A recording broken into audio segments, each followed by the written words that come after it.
bienvenue sur le plateau du festival Tech Fest. On est au milieu du festival, la première journée se termine et je suis ravi de la terminer avec vous, Julien Nicolas. Vous êtes le directeur numérique du groupe SNCF. Alors la SNCF, c'est les trains, mais c'est aussi les réseaux, c'est aussi les gares, c'est aussi la vente de billets. Bref, c'est un groupe énorme et vous êtes le patron du numérique de tout ça. Ma première question, c'était sur la data. J'imagine qu'à la SNCF, entre les trains, la vente de billets, les passages dans les gares, tout ce qui se passe dans un train, dans une gare, vous devez avoir une quantité de données qui est colossale. Est-ce que la SNCF est déjà une entreprise 5.0 ou est-ce que vous êtes là aussi pour l'emmener là-dessus ?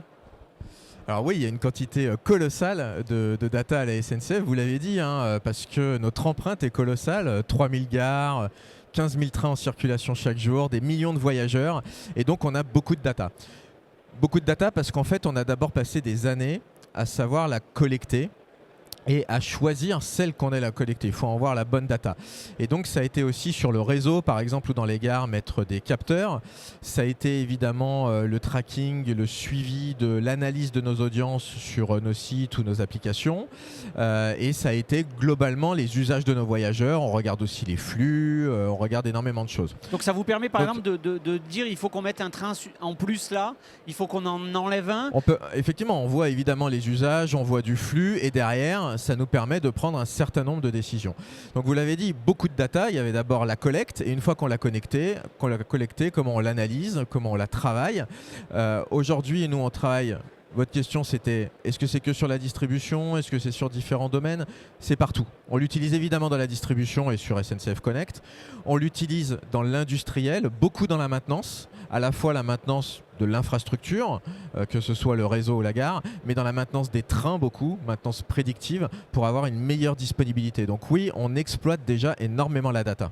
Alors vous n'êtes pas fabricant de trains, constructeur de trains, mais celui qui, je ne le citerai pas ici, mais qui vous fabrique le TGV, ouais. Vous lui dites mettez-moi des capteurs partout, je veux savoir en permanence comment va mon TGV pour, on le sait, la maintenance, ça permet de faire de la maintenance Absolument. Prédictive et derrière d'avoir des trains qui circulent sans problème.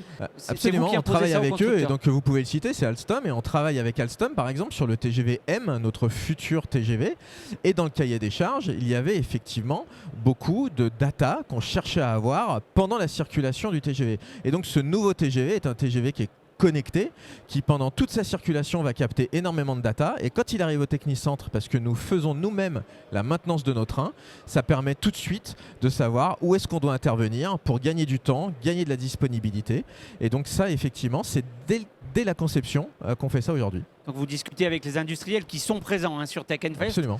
Sur Tech Fest, un des sujets, on n'a rien inventé, mais on en parle beaucoup dans les allées du festival, c'est évidemment l'IA.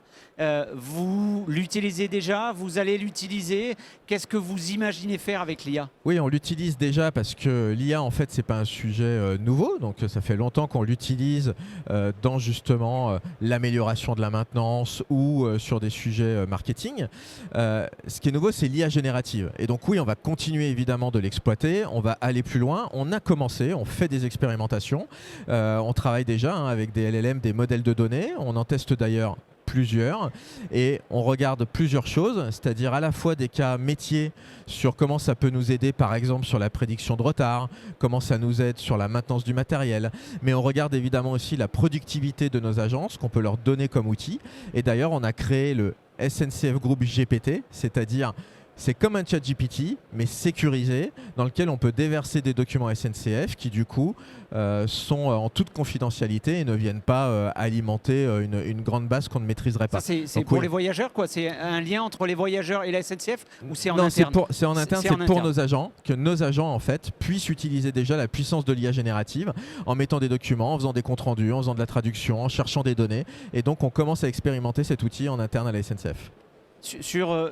Sur un festival comme Tech Fest, on peut se demander pourquoi la SNCF est là. Alors vous avez commencé finalement à y répondre, mais pourquoi vous avez choisi d'être partenaire d'un festival comme celui-ci? En fait, on est partenaire parce qu'on cherche toujours à innover, toujours à s'alimenter. On est aussi une vieille maison et donc on aime être au contact de l'écosystème, des nouveautés. Et ici, il y a plein de startups. On travaille beaucoup, la SNCF n'a jamais eu peur de ça. Elle travaille énormément avec les startups.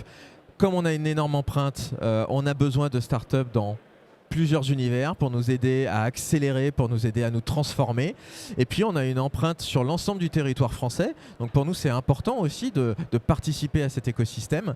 Et donc c'était l'envie d'être ici à Tech Fest pour rencontrer l'écosystème de la région, rencontrer les startups, voir des nouveautés et puis peut-être nouer des partenariats. J'allais dire faire votre marché, mais faire des partenariats, c'est beaucoup plus élégant. Une dernière question, on est sur un événement Tech Fest, un festival conversationnel. Quels sont les sujets, Julien Nicolas, qui vous intéressent aujourd'hui, les signaux faibles que vous regardez, ceux pour lesquels vous vous dites peut-être il va falloir que je commence à recruter un ou deux spécialistes de ces questions parce que diriger, c'est se projeter, c'est voir très loin. Quels sont les sujets qui vous passionnent aujourd'hui?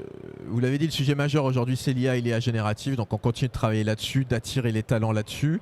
Et c'est évidemment, on va dire, le sujet du moment, mais il est plutôt finalement court terme, tout en se projetant, mais on travaille concrètement dessus. Oui, c'est quasiment demain chez nous. Voilà. Quoi, chez nous. Celui qui est un petit peu plus loin, mais en signaux faibles et qu'on commence à regarder, c'est le quantique. Le quantique, on pense que là aussi, il y a une révolution qui va avoir des impacts très importants, qui peut nous aider dans la production, qui doit être prise aussi en compte sur d'autres aspects comme la cybersécurité et comment on se protège. Donc par exemple, le quantique est un sujet qu'on va commencer à regarder très sérieusement. Alors, c'était pas préparé, mais le quantique, c'est évidemment un sujet qu'on traite sur le festival, puisque la marraine de Tech Fest de cette première édition, c'est Maud Vinet, la fondatrice de Quobly. Julien Nicolas, un grand merci d'être venu sur le plateau de Tech Fest. Merci à vous. Merci, bon festival, et puis à tout de suite, sans doute pour d'autres émissions.